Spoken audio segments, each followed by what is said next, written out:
সোনার দাম ইতিমধ্যেই পেরিয়ে গিয়েছে 1 লক্ষের গণ্ডি। আর এবার বিশেষজ্ঞরা বলছেন সোনার দাম পেরোতে পারে 3 লাখ টাকা। কি শুনেই আটকে উঠছেন? কিন্তু এর পিছনে রয়েছে একাধিক কারণ। আন্তর্জাতিক ফিনান্সিয়াল সংস্থা সুইস এশিয়া ক্যাপিটাল বলছে আগামীতে প্রতি আউন্স সোনার দাম 8,000 মার্কিন ডলার পর্যন্ত পৌঁছতে পারে। আর এই বক্তব্য যদি সত্যি হয় তাহলে ভারতের বাজারে 10 গ্রাম সোনার দাম ছাড়িয়ে যেতে পারে 3 লাখ টাকা।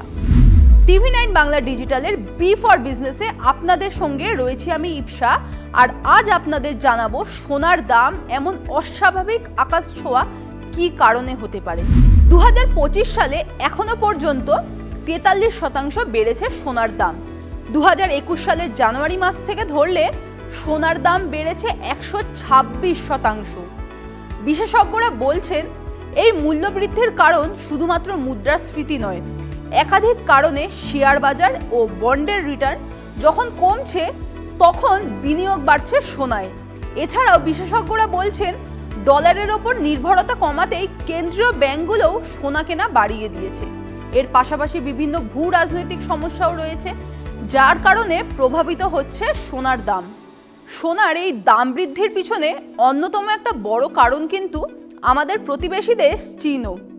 নিজেদের অর্থনৈতিক স্বাধীনতা নিশ্চিত করতে বেজিং ক্রমাগত সোনা কিনে চলেছে। বর্তমানে চীনের হাতে প্রায় 2300 টন সোনা মজুদ রয়েছে, আর চীন চাইছে অন্তত 5000 টন সোনা মজুদ করতে। এছাড়াও চীনের বিদেশি মুদ্রার ভান্ডার তার তুলনায় সোনা মজুদ রয়েছে মাত্র 7.6%।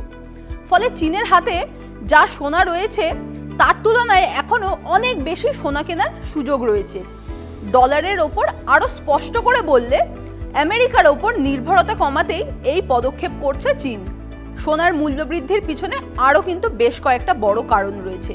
একাধিক কারণে ফেডারেল রিজার্ভ সুদের হার কমানোর ইঙ্গিত দিয়েছে, আর এমন হলে দুর্বল হয় ডলার, আর তার সঙ্গে দাম বাড়তে থাকে সোনার।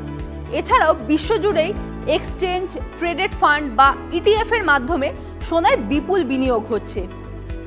সারা বিশ্বের সোনার খনিগুলোর থেকে বছরে প্রায় 3000 টন সোনা উত্তোলন হয়। এর মধ্যে 25 থেকে 30% সোনা বিভিন্ন দেশের কেন্দ্রীয় ব্যাংকগুলোই কিনে নেয়।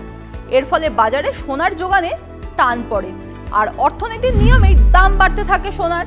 আর এই ভারসাম্যহীনতার কারণেই সোনার দাম দ্রুত বৃদ্ধি পাচ্ছে। এবার আসা যাক ভারতের বাজারের কথায়। ভারতের বাজারে সোনার যে দাম আমরা দেখি তা আন্তর্জাতিক বাজারের দামের সঙ্গে সরাসরি সম্পর্কযুক্ত। আন্তর্জাতিক বাজারে সোনার দাম বাড়লে একইভাবে ভারতের বাজারেও সোনার দাম বৃদ্ধি হয়। তবে আন্তর্জাতিক বাজারের তুলনায় সোনার দাম আমাদের দেশে কিছুটা হলেও বেশি বৃদ্ধি পায়। তার কারণ হলো সময়ের সঙ্গে সঙ্গে টাকার তুলনায় ডলারের দাম বৃদ্ধি।